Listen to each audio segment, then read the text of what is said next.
পাক বাহিনী ক্যাম্পে সারেন্ডারপত্র পাঠানো হয়েছিল।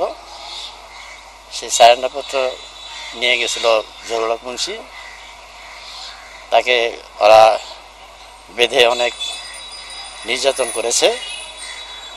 নির্যাতন করে পরে তাকে ছেড়ে দিয়েছে। ছেড়ে দেওয়ার পরে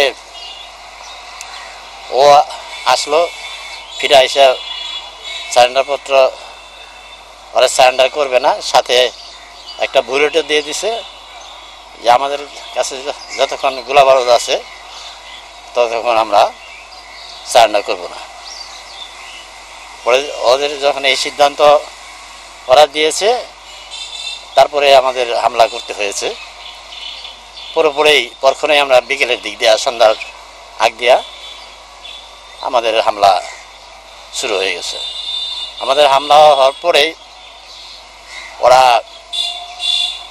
অনেক পাক বাহিনী সেখানে মারা গেছে এবং অনেক কিছু আহত হয়েছে।